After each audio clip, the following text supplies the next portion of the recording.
Bienvenidos, bienvenidas a este nuevo episodio del podcast de Real Escape. Si sos nuevo o nueva, bueno, te explicamos. Somos un grupo de 3 personas en el cual nos dedicamos a compartir información que tal vez no todo el mundo comparte y cosa que nos dedicamos a investigar e intentar exponer nuestras opiniones e información que esté a nuestro alcance y accesibilidad y tal vez un poco más. Me presento, quien les habla, soy Lucho y estoy acá con mis 2 colegas de investigación, compañeros de estudio y de todo lo que podamos traer a la mesa. Me presento a mi colega Ramsés Hola, hola, hola. Acá a full con toda la info. y a mi colega L. Buenas, bienvenidos a este rincón sonoro. Oh. Genial. Y acá acompañado del mate, a ver si lo escuchan. Bien. Bienvenidos a este siguiente episodio de podcast. Como saben, nos pueden estar escuchando en Spotify si quieren compartirlo y también en YouTube. Y ya saben, pueden darle me gusta, suscribirse, compartir, activar la campanita para avisarle cada vez que subimos un nuevo episodio, comentar todo lo que les parezca acerca de lo que podemos traer con ustedes. Y hoy vamos a venir con algo muy, pero muy, muy interesante que ya hace rato veníamos hablando detrás del micrófono con mis compañeros. Y bueno, decidimos traer esto ya porque nos parece de suma importancia y que a la vez creo yo que no sé si es complejo, pero hay mucha información recolectada, ya sea evidencia refutada o no, pero para eso estamos nosotros acá. Para traer que ustedes escuchen y aporten de su parte si les parece interesante y es más, investiguen por su parte en caso de que les haya interesado algo, si le haya hecho ruido algún tema y acá estaremos para también leer los comentarios, los aportes que pueden hacernos también en las redes sociales, pueden seguirnos en Instagram, van a obtener nuestro perfil en Instagram en la descripción y pueden seguirnos y comunicarse, interactuar con nosotros.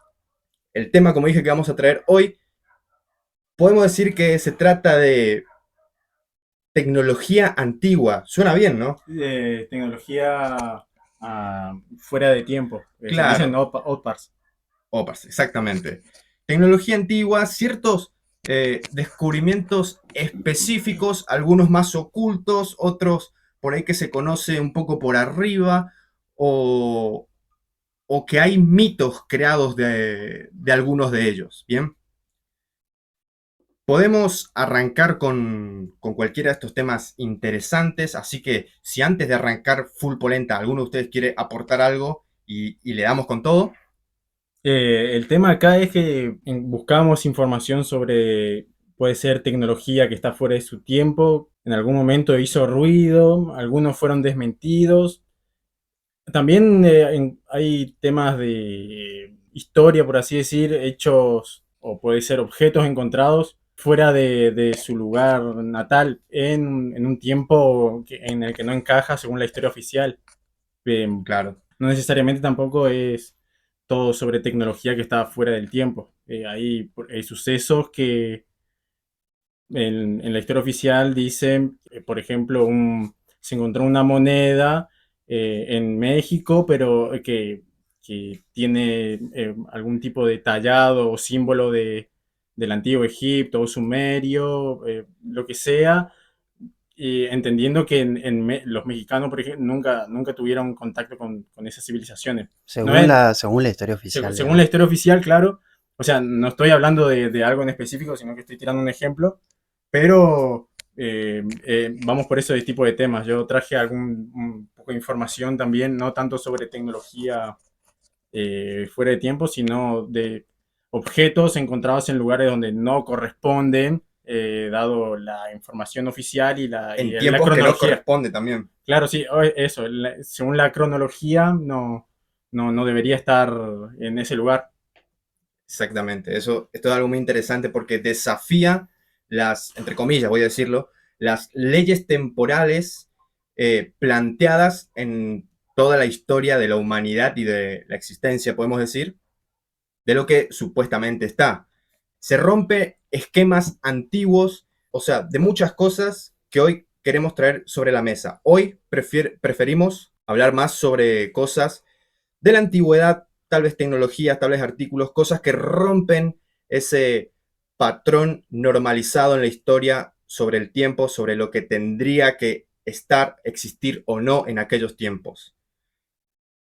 Si les parece, empezamos a presentar uno de los temas. Hay muchos, así que no vamos a profundizar específicamente cada uno. Sí vamos a intentar tirar en el lapso de tiempo que tenemos la mayor información posible y después, como siempre decimos, desde su lado, como oyentes, si les interesa alguno, pueden investigar más, aportar en comentarios, etcétera. Así que, ¿con qué arrancamos, muchachos? ¿Con qué podemos empezar con algo interesante como para entrar en este debate? Habría que tirar sobre tecnología, puede ser, primero para... Claro, justamente, puedo arrancar, pido permiso. Dale nomás. Justamente el hecho, uno de los objetos que fue encontrado, que desafía, digamos, lo que se conoce hoy en día como, podría decirse, el uso de la electricidad, es la batería de Bagdad. Así uno lo busca y lo encuentra, digamos, de esa forma, que es un objeto de cerámica que data del siglo III antes de Cristo y que hoy en día se recreó ese mismo objeto y produce energía eléctrica. Y Claro, sin embargo, en esa época no hay registros de objetos eléctricos ni de uso de electricidad. claro. ¿Cómo fue el origen, sí? El origen registrado, digamos, del uso de la batería. ¿Desde dónde se aplicó o cómo se descubrió, digamos, más que nada esto? Se descubrió en unas excavaciones que se hicieron en Bagdad, en Irak se encontró. Es un recipiente de cerámica que tiene un electrodo de cobre y todavía no se sabe, pero se supone que se usaba vinagre o un tipo de líquido de la uva. De la uva, sí. Sí, y eso servía para generar electricidad. Sin embargo, bueno, se sabe que los antiguos babilónicos no utilizaban electricidad. Entonces, por eso esa sería la gran incógnita de para qué se usaba. Claro. Puede ser como Es una pila, la sí. pila antigua. Sí, sí, es una pila. O sea, si recreamos todos los objetos, o sea, el objeto en sí, todos los elementos que contiene y pones un ácido catalizador dentro, produce energía. O Claro, sea, podemos hacer una pila casera teniendo de modelo esa pila antigua. O sea, de por sí ya no corresponde a, a lo que se conoce como el uso de la electricidad. claro. Puede ser, corregime si me equivoco, de que poco después del descubrimiento hubo alguien que quiso replicar el mismo modelo de la misma forma y que pudo generar una energía de 2 voltios a principio del descubrimiento con lo que ya existía, planteado como un elemento orgánicamente desde ese jarrón, puede ser, desde ese recipiente, generado tal cual. Sí, sí, todos los elementos que componen ese jarrón, podríamos decirse, son justamente utilizados en la electricidad actual. Digamos, la cerámica es usada como Sí, aislante. El cobre es justamente un buen conductor de la electricidad. sí, Y bueno, la ciencia oficial dice que este jarrón podría usarse con fines religiosos, claro, pero se recreó y funciona como una pila. O sea, no tiene sentido de que sea tan específico para un uso religioso. Sin embargo, puede ser que sepamos menos acerca de con qué fines se usaba, pero religioso creería que no. En la claro, práctica uno trata de usarlo y es, o sea, trata de darle lógica a la estructura, a lo que tiene adentro del jarrón y vos, ¿qué otra boludez va a decir? Va a decir que el cobre o los materiales que estaban adentro eran Sagrados. sagrados, o sí, sea, em, como se está tomando a estas personas que creaban estos elementos como personas que eran muy exageradamente religiosos y le daban sentido, un sentido espiritual. claro, Sí, se llevado a, le, a esa época, sí, lo Sí, que se pero le era, quita como el prestigio o directamente se tiene en cuenta de que podrían tener más inteligencia de la que creemos, claro, claro, porque no se sabe. O sea, tenemos algo desconocido del uso, pero son todas suposiciones de por cómo era la sociedad en ese momento. en qué año, en qué En el periodo? siglo III antes de Cristo. Siglo III antes de Cristo. Claro. Encima interesante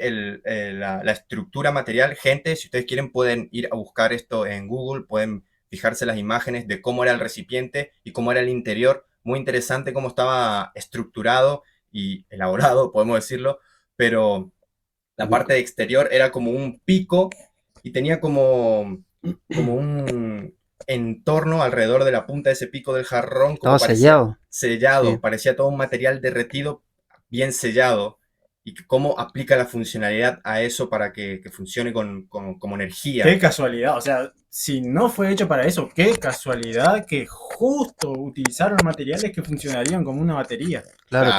cumple todos los Cumple. principios de una pila. Exacto. Bueno, o sea, ¿qué me vas a decir? Que eso en realidad se usaba para cocinar algo, no tiene sentido. Claro, o sea, te lleva más a la pregunta el fin de con qué se utilizaba en aquella época. ¿Por qué? ¿Cuál era el motivo? Y bueno, como sabemos, muchas cosas de lo religioso, te hacen una religión de eso. Perdón por la traba, pero no sé cómo entrar en ese contexto de lo que se llevó a cabo. Pero te hace entrar como una religión, como que fue llevado, y ya, como sabemos hoy en día, la religión, cualquier cosita, ¡pum!, es ridiculizada. Entonces, es muy fácil llevarle a ese punto cosas que por ahí no terminan de cerrar en un círculo explicativo en la funcionalidad de ciertos descubrimientos, de ciertos elementos, como en este caso de lo que se descubrió en Bagdad.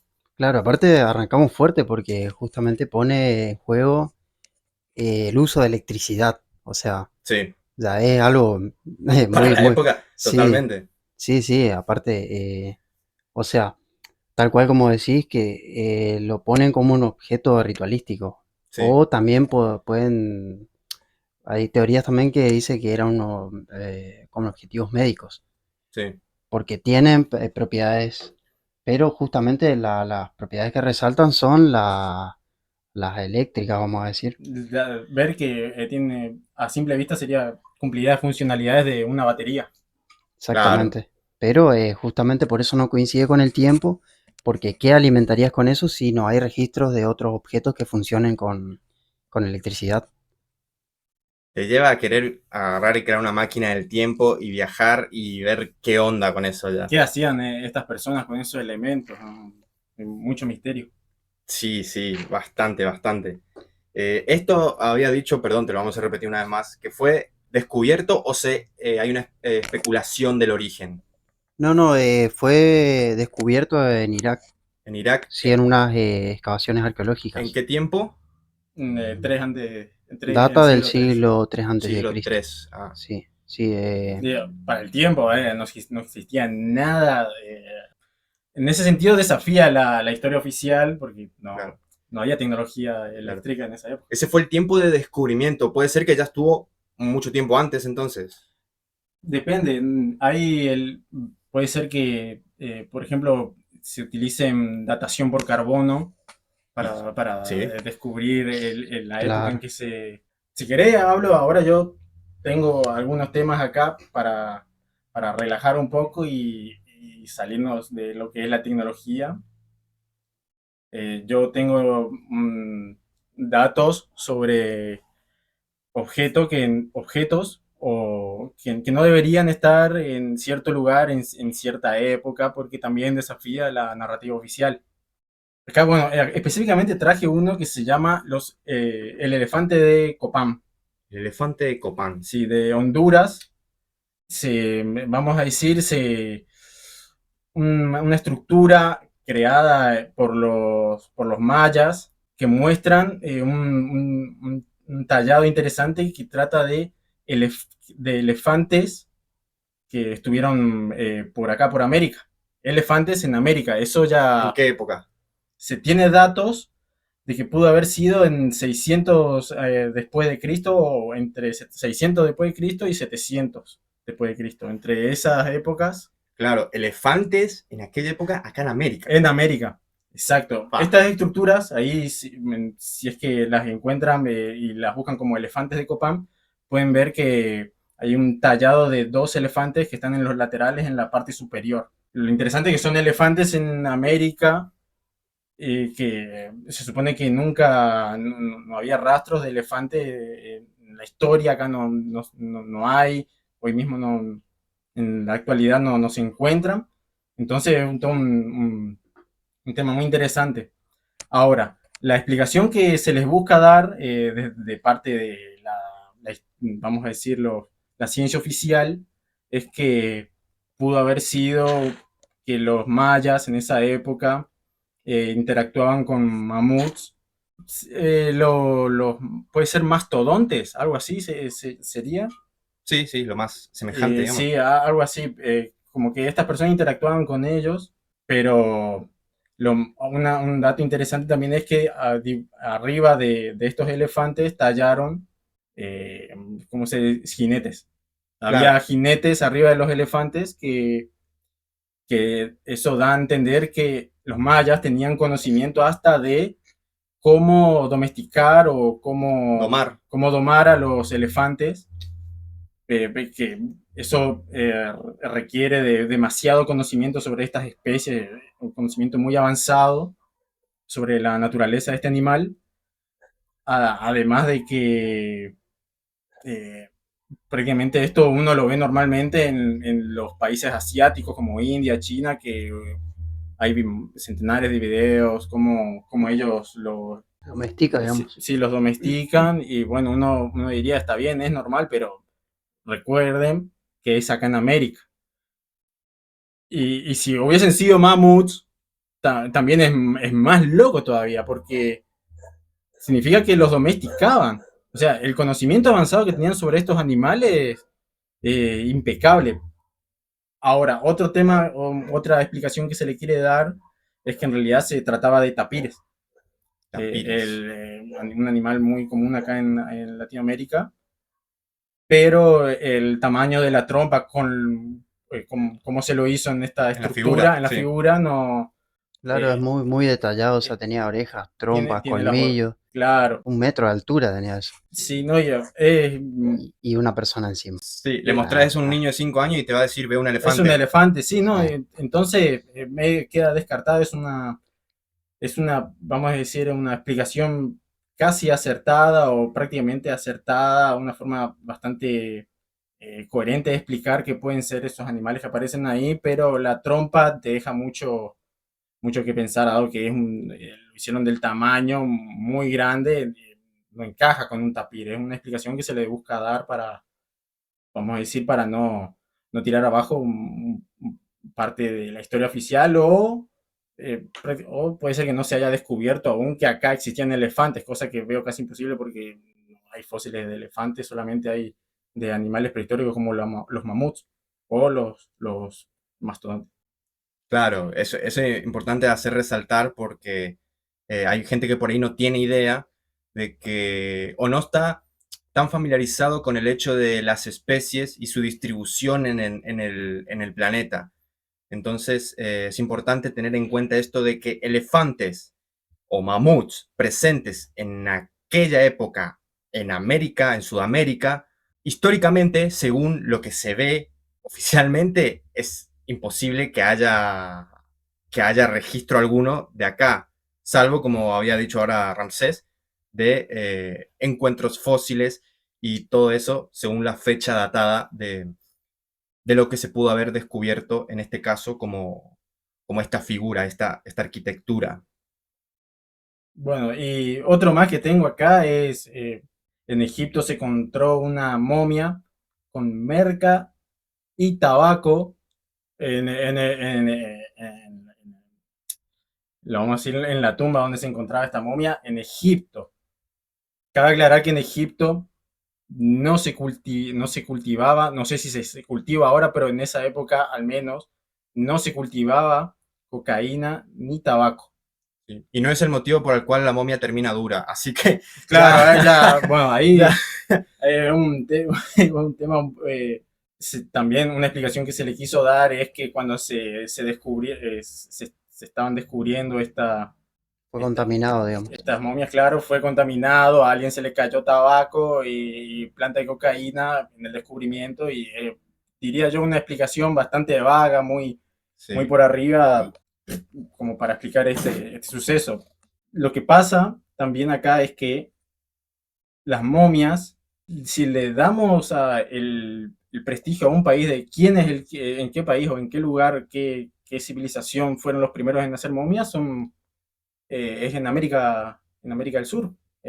Ah, sí. Sí, sí. Las primeras momias, las momias más antiguas de acá, datan de 9.000 años de antigüedad. Las de Egipto en su mayoría son de 3.000, 2.500 años de antigüedad. ¿Algún lugar en específico de acá? Si se tiene la data o algo. En Chile y en el sur de Perú, específicamente en Chinchorro, hay momias que tienen estas características de tener las plantas de cocaína y de tabaco como para hacerlas que duren más tiempo, para que Ok. no caigan en putrefacción tan rápido. Y bueno, es un conocimiento que viene de acá. El tema es que apareció en Egipto. O sea, Claro. una momia vamos a decir, con el mismo proceso o los mismos materiales para que se mantenga en el tiempo en Egipto, que prácticamente era un conocimiento que se tenía acá muchos miles de años antes que en Egipto y raramente se encontró uno así. Algo que indica esto es que pudo haber un comercio entre Egipto o un contacto entre Egipto y Perú. Ajá. O sea, esto significa que tiempo antes del descubrimiento de Colón de América, los egipcios ya habían tenido contacto con estas tierras. Narcotráfico antiguo. Sí, algo así, sí. Wow. Y entonces, esto también desafía un poco la narrativa oficial, muestra que hay un conocimiento antiguo, muy avanzado. No estaban fuera de tiempo, pero es raro la conexión que había entre egipcios y peruanos, dado que esto no aparece en ninguna narrativa oficial, que se supone que Colón fue el primero en llegar acá. Así que, bueno, esto es un tema que da para hablar más y que por ahí supongo que en el chat o en los comentarios, quise decir, en cualquier plataforma pueden tirar algún tipo de dato, alguna corrección, pero es muy interesante, hasta el día de hoy no se encuentra explicación de cómo llegó eso ahí, pero bueno, es algo que se puede seguir investigando.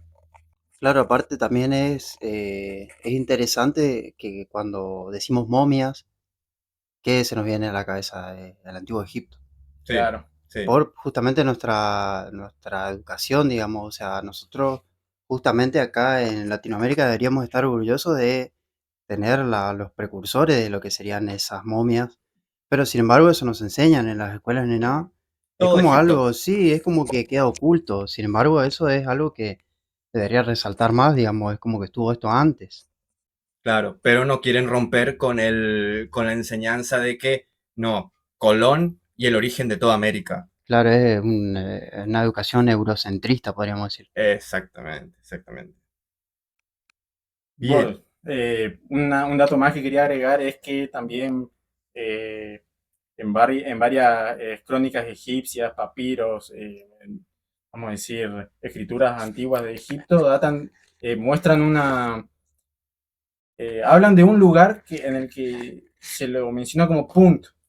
Hasta el día de hoy no se sabe a qué lugar se refieren como Punt, que tanto se menciona en estas crónicas, pero con este tipo de relaciones que hacemos con las momias y todos los materiales que habían acá, es probable que cuando mencionen a Punt, un lugar con el que hacían comercios, prácticamente tenían relaciones periódicamente,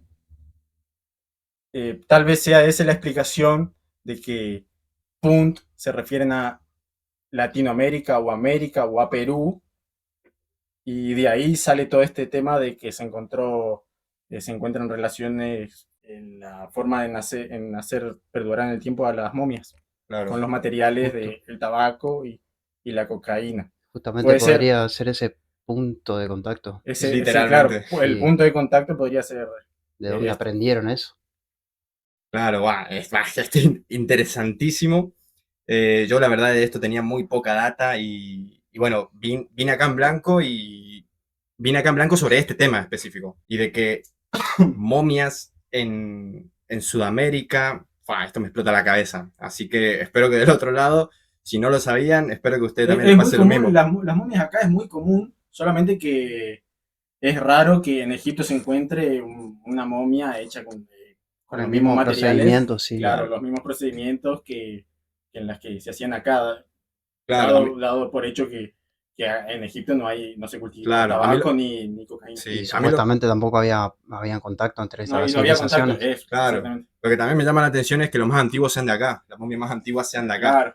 Claro, sí, a mí eso me Entonces, explotó también porque son miles de años más antiguas que las de Egipto. sí, sí, tal cual. Tremendo, tremendo. Así que, si les parece algo interesante, algo que aportar, gente, como siempre, tienen la caja de comentarios libre para ustedes para aportar lo que quieran. Bien, yo quiero tocar un tema sobre lo que supongo que ustedes también deben tener data, pero algo sobre un vidrio en específico antiguo. Bien, lo voy a iniciar como lo encontré, como lo fui leyendo y estudiando, sobre la copa de Licurgo. ¿Lo estoy pronunciando bien? Creo que lo estoy pronunciando bien. Sí, La sí, sí. copa de Licurgo. Lo que yo llegué a ver de esto, y también, bueno, me llamó mucho la atención, de una pieza fascinante y única, por lo que noto, ejemplifica el ingenio y la habilidad técnica de los artesanos de los antiguos romanos. Como que esta copa es un arte, o era, es, podemos decir, un artefacto notable por una de tantas cosas, de su capacidad de cambiar de color dependiendo de la fuente de luz. Es como un fenómeno que se debe a un proceso metalúrgico avanzado, conocido como es el nombre, dicroísmo. Prácticamente es una vasija romana. Se le dice la copa y estructuralmente es una vasija romana que no tengo bien la fecha, o sea, por ahí por el siglo. Fue más o menos uno antes de Cristo o Sí, dos. sí, sí. Sí, sé que por ahí. Que lo que encontré es que está hecha de vidrio, mide aproximadamente 16 centímetros de altura. Y bueno, es esto lo que llamó mucho la atención de la capacidad de cambiar de color cuando se ilumina desde el frente. La capa parece tomar un color verde y sin embargo, cuando la luz pasa a través, a través de ella desde atrás, cambia a un rojo tipo rubí, un rojo rubí más intenso. Y lo que encontré es que esto también, este efecto se debe a la presencia de pequeñas partículas de metales preciosos como el oro y la plata. Si ustedes encontraron algo distinto, interrumpen de una. Que todo esto también fueron como mezclas con el vidrio durante su fabricación. Estas partículas miden solo unos pocos nanómetros y que interactúan con la luz de una manera que provoca el cambio de luz de lo que yo les decía. Es un fenómeno óptico que no fue comprendido completamente hasta tiempos modernos. Una parte que por ahí hay que mencionar es que este tipo de elementos se usan al día de hoy para la informática, para hacer tecnología, puede ser, Militar. sí, el militar, sí, sí, claro. Pero se usa para la electrónica. Y, Sí, y es raro que en aquella época ya tengan conocimiento de este material. Veo que se le dicen cristales fotónicos. Eh, ajá. son, eh, Esto se logra mediante el conocimiento de nanotecnología, así que es más, un poco, vamos a decir, más sorprendente, dado que en esa época era todo pico y piedra, así que hablar de nanotecnología en esa época es interesante, ¿no? La verdad que no sé cómo describirlo, pero es raro y sorprendente a la vez y hasta el día de hoy no hay explicación. Claro, aparte no es el único objeto, digamos, que se encontró, digamos, realizado con lo que hoy en día sería nanotecnología. que para hacer hoy en día eso es un proceso muy complejo. Hay varios casos, acá tengo tres que si quieren les cuento. Sí, sí, Eh, Hay presencias de vidrio en Roma que son fragmentos que tienen una estructura también nanocristalina, que justamente es eso, de permitir el paso de la luz a diferentes direcciones de acuerdo al ángulo. Pero ¿cómo lograr eso? Queriendo lograr eso, claro, tenés que tener un conocimiento claro, acerca de eso, y hoy en día se logra con tecnología avanzada, digamos, en el uso del láser y eso. También se encontraron espejos de bronce que se estima que fueron hechas en el siglo I antes de Cristo. Estos espejos presentan una superficie muy lisa y reflectante, que también se utilizó técnicas de nanotecnología, que, como vuelvo a repetir, es un proceso muy complejo y se necesita tecnología para lograr algo tan complejo, o sea, tan preciso, que fue inexplicable para la época romana, digamos, no se tiene conocimiento de esa tecnología. También en Pompeya se encontraron cerámicas que tenían las mismas propiedades, digamos, todas modificadas, ¿cómo se dice? La construcción, digamos, son estructuras nanocristalinas que, digamos, si nos ponen a nosotros como desafío hacer algo así con lo que tenemos a mano, yo me imagino que ni con tecnología que tengamos a mano vamos a poder lograr eso. claro. Eso es sorprendente porque en esa época no se tiene como muy avanzada a la tecnología de los romanos, digamos.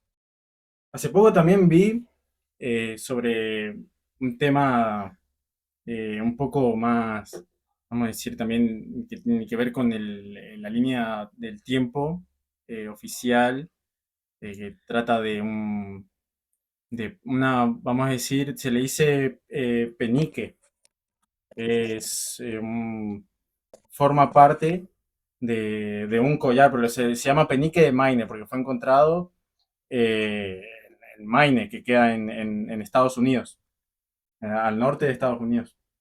Es un penique que data de, vamos a decir, de el siglo XI y XII después de Cristo.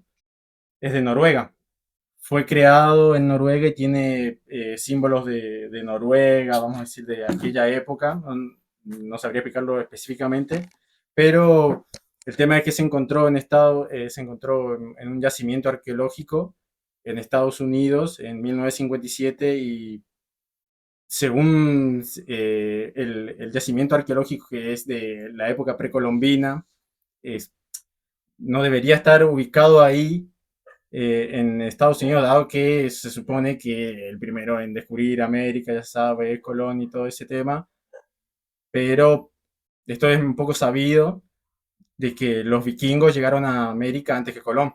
Sí, Lo hicieron pasando por Groenlandia y luego asentándose en Canadá y por lo visto, por el descubrimiento de este artefacto, vamos a decir, penique, significa que viajaron más al sur, por lo tanto, no, en este sentido tendría una razón de por qué está ahí. Se lo desestima también porque dicen que el que lo descubrió lo encontró porque alguien, vamos a decir, alguien que estaba excavando, haciendo este descubrimiento, se lo puso ahí a esta persona que ahora te digo el nombre porque ya me olvidé. Ahí ya te digo, el nombre se llama Will Mellengren, que fue el que encontró y se dice que tal vez alguien lo quiso engañar y puso este penique en ese lugar para que esta persona lo encuentre y diga que tuvieron los vikingos mucho tiempo antes acá, o tal vez fue solamente un engaño de Melgren, claro, queriendo llamar la atención, pero no se sabe con exactitud, no se puede confirmar nada, lo que sí es raro este artefacto en la época precolombina que esté ubicado en América. Esa es la parte más polémica. claro. Data que por lo menos yo no tenía ni por asomo de este mismo. Claro, también hablando de descubrimientos precolombinos, bueno, bajando un poco acá a América del Sur, tenemos varias pruebas, digamos, que se utilizaban operaciones craneales muy complejas. Ok. Por Es muy flashero, ejemplo, ¿eh? si eso es algo que me explotó, digamos. Se encontró en Perú y en Bolivia restos, digamos, cráneos que tenían operaciones que requieren, digamos, una precisión y un conocimiento que hasta te diría son modernas porque actualmente recién se puede conocer el funcionamiento del cerebro sin dañar, digamos, partes vitales. Y con avance tecnológico importante también. Con lo de hoy en día, digamos, Claro. imagínate con nuestras herramientas, cuesta eso, son operaciones muy jodidas y sin embargo hay restos, digamos, de cráneos, por ejemplo, con extracciones circulares en los huesos, tienen, digamos, se decía que se utilizaba después de las batallas para aliviar, digamos, ciertas molestias o golpes muy, muy fuertes y se usaban este tipo de operaciones. ¿Qué es lo loco de esto? Es que tenía mucha precisión, no se sabe en qué instrumentos se utilizaban y también hasta te diría el propósito es desconocido, a pesar de que se sabe que se podría tratar lesiones o enfermedades con esto, pero son hallazgos que desafían, digamos, la historia lineal de la medicina hasta la Claro. tecnología. Imagínate, te operaban y podían seguir vivos, esos restos de los cráneos eran personas que siguieron vivas después de las operaciones. Hasta hay reconstrucciones de cráneos con placas de metal, a Fua. ese punto, digamos, o sea, hay tres que son importantes, que son los cráneos de Paracas en Perú, los cráneos de Nazca y los cráneos en Tiahuanaco. Tiahuanaco, que es en Bolivia. Son todas operaciones, como dije anteriormente, muy complejas, muy complicadas, digamos, pero también nos hablaba de que ellos tenían conocimiento acerca del funcionamiento del cerebro y de las partes, las estructuras cerebrales vitales, digamos, porque no dañaban estas partes. Claro, comprendían, tal vez comprendían bien también el funcionamiento del mismo y Hay mucha ciencia igual atrás de esto, ¿no? O sea, tenés que tener conocimiento extremadamente avanzado sobre el cerebro humano, el cráneo. Está jodido decir que estas personas eran ignorantes, hacían todo en base a las creencias religiosas cuando te pones a ver esto y encontrás que hacían operaciones craneales complejas que eh, necesitabas mínimo hacer estudiar medicina. O actualmente tendrías que estudiar alguna carrera de medicina para tener este conocimiento y ellos ya lo tenían y supuestamente con la tecnología de la época. claro, con los recursos, entre comillas, vamos a decir recursos limitados que tenemos entendido que ellos poseían y que yo digo que en gran parte desconocemos qué es lo que verdaderamente poseían y, y que también, bueno, he visto data de que también en Centroamérica, en época precolombina, también se hacían cirugías avanzadas. Claro, Y, también los mexicanos también dice, sí, utilizaban técnicas para tratar fracturas, claro. digamos, tumores cerebrales, imagínate reparaciones de aneurismas. A la puta, uno dice, ¿qué Y onda? ahí, buah, eso Hemorragias ya es. cerebrales, ¿cómo es? Hoy en día no es cualquiera que... Y esos son registros de, imagínate esa época, o sea, ¿Y no... cómo anestesias naturalmente? Y claro, ¿Y, y cómo es el proceso? O sea, El tema es que en esa época hayan creado la anestesia también sería algo sí, muy espectacular porque ¿cuándo no tengo ni idea de cuándo se inventó la anestesia, pero no creo que sea agarrar plantitas, mezclarlas y ya no. está.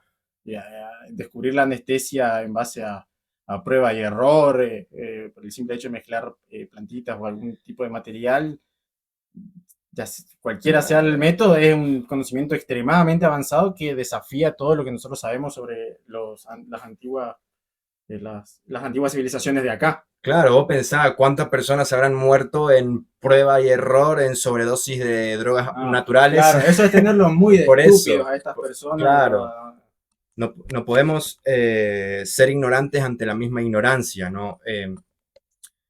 Pues es un tema muy sorprendente de ver cómo se hacía la medicina antigua, cómo se Y arreglaban los en aquella instrumentos época, también, boludo. los Vos decís, ¿cómo, instrumentos, cómo haces para cortar un cráneo sin dañar el cerebro, digamos? claro. Sin que se produzca una hemorragia y que esa persona siga viva. O sea, imagínate, te vas y hoy en día, hasta si te vas con un derrame cerebral o con una hematoma, es algo re jodido. Y Sí, en ese momento usaban para aliviar, Tenían digamos. sus soluciones. sí. Claro, Hoy tenés tal vez, por el más experimentado, uno que haya hecho la carrera especializada en esta rama de la medicina, tal vez tenga un pulso que de todas formas no te garantiza la solución de tal problema físico, en este caso del cráneo, del cerebro o de lo que sea que pase. Es algo muy jodido y más llevándolo al contexto de aquellas épocas. Bueno, muy interesante este tema que te dan ganas de seguir investigando más y más y más y sabes que tal vez vas a encontrar más cosas, más información y más preguntas a medida que encuentres más información. Eh, ya yendo por mi parte, yendo a la parte más oriental, por así decirlo, de la historia, encontré algo que me llamó muchísimo la atención y fue de la detección de sismos, podemos decir terremotos, que obviamente se detecta hoy en día con tecnología y que es más llevado para el caso del Oriente o de estos lados de Sudamérica, más por Del lado de Chile. del lado Puede de ser Chile, Chile, de Centroamérica. Centroamérica, todas esas partes que es interesante el estudio que se lleva a cabo para descubrir todo eso. Bueno, antiguamente, en año 132 después de Cristo, hay uno de los inventos muy notables que hoy se dejó, pero obviamente por el avance tecnológico, se dejó recontra de lado y no se habla de esto, pero porque la tecnología es abundante, la tecnología actual, porque esto también es tecnología, pero antigua, es abundante con respecto a cómo se descubre, se funciona, se estudia y se llevan a cabo ciertas acciones para, en este caso, detectar tsunamis o terremotos o todo tipo de sismos. Una persona, un chino llamado Shang Hen, tuvo uno de los inventos muy notables en la antigua China que representa justamente este avance significativo en la detección de terremotos. Este invento es reconocido como el sismógrafo de Shang-Hen.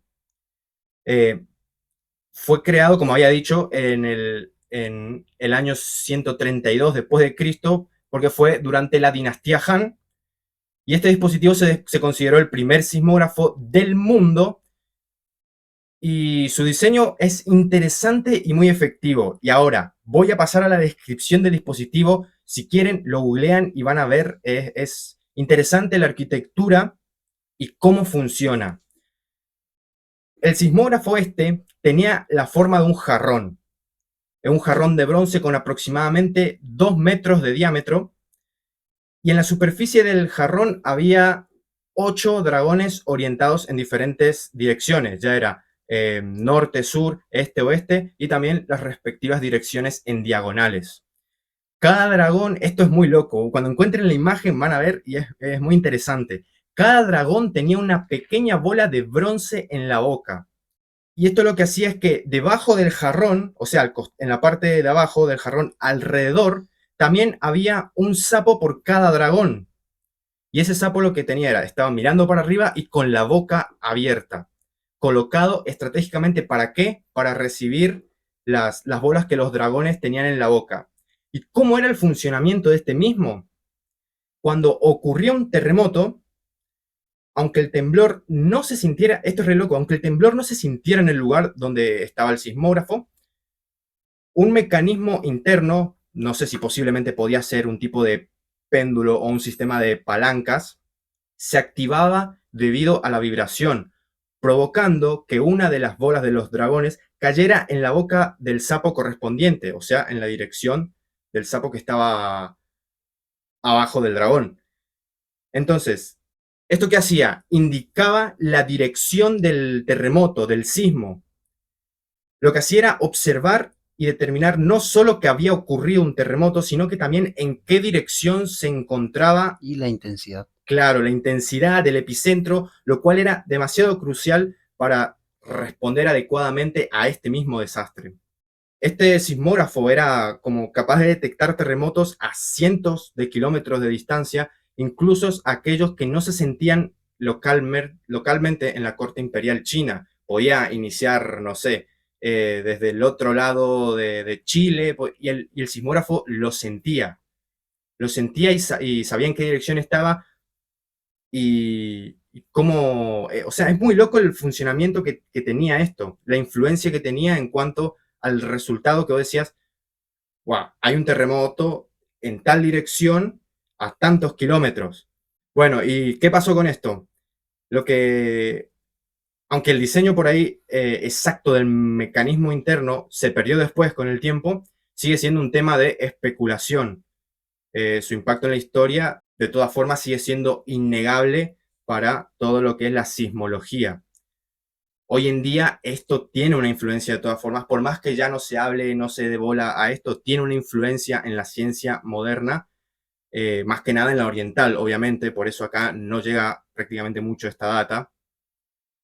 Termina siendo como un precursor para los sismógrafos modernos, los sismógrafos actuales, que obviamente han evolucionado para detectar y medir la precisión de la magnitud y la ubicación de los terremotos con todo el avance y la ayuda tecnológica.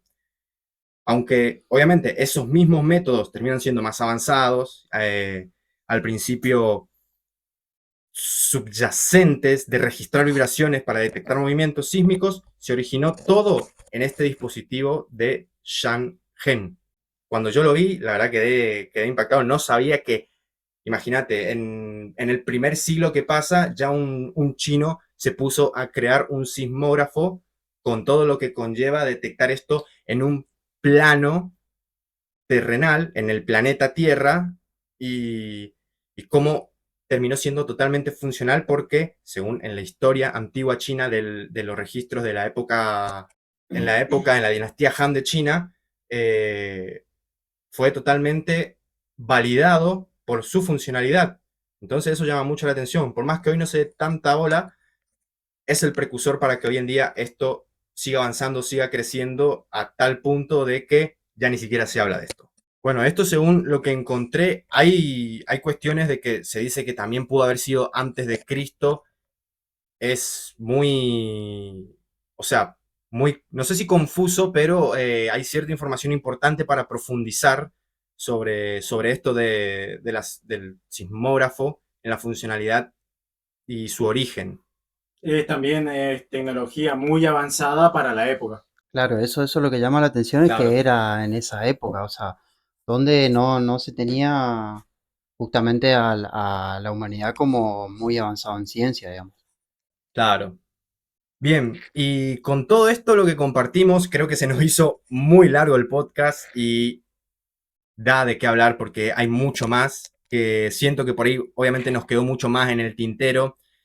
Y como siempre decimos, gente, caja de comentarios. Por ahí saben de un tema, de algo más, de otro tipo de descubrimiento, artefacto, de lo que no hablamos, que obviamente no nos alcanza el tiempo y que esto va a tener seguramente una segunda parte. Pueden sugerirnos y vamos a investigar, vamos a estudiar más del mismo, así como también nos quedaron más temas que seguir presentando en esta mesa. Así que nada, eh, concluimos con esto. Si quieren decir algo para ir terminando, muchachos. Por mi parte, agradecería que por ahí puedan dar correcciones o puede ser también en la pronunciación de algunos Sí, lugares o algo, porque son, a pesar de que vivimos en Latinoamérica, por ahí son lugares desconocidos y no vamos muy bien con la pronunciación, pero a pesar de eso, se aprecian las correcciones también históricas por ahí en la fecha o eso. Pero nada, eso, son bienvenidas las correcciones. claro. Tenemos la apertura de ese feedback por parte de ustedes, gente. Cualquier información que tengan, yo sé que hay mucha gente que también aporta desde su lugar, que te dice, mira, por acá hay una historia que se cuenta, que tal cosa ocurrió, que puede ser que esté relacionada a lo que vos estás diciendo. Eh, um, Pueden tirarlo en los comentarios y con mucho gusto lo vamos a leer y en próximos podcasts podemos mencionar de qué cosas no, ¿Les parece que deberíamos hablar o por ahí un dato pequeño que podríamos decir para que quede más claro algún tema que se nos pasó de largo o algún dato que no se nombró? Claro, que sea importante y relevante que piensen para aportar. Así que genial. Sin nada más que agregar, gente, nos estamos despidiendo. Les mandamos un abrazo grande desde acá. Ya saben que pueden seguirnos en nuestro Instagram. Pueden compartir esto, lo van a estar escuchando por Spotify y si no también por YouTube. Pueden darle me gusta, compartir, suscribirse al canal, obviamente, comentar lo que quieran. Estamos abiertos a todo tipo de comentarios. Activar la campanita para que les avise cuando les llega un nuevo video o un nuevo podcast. Y bueno, nada más muchachos, nos despedimos. Nos vemos, gente. Nos vemos en nuestra próxima experiencia sonora. Genial, buenísimo, nos estamos viendo. Así que hasta el próximo episodio, bandita.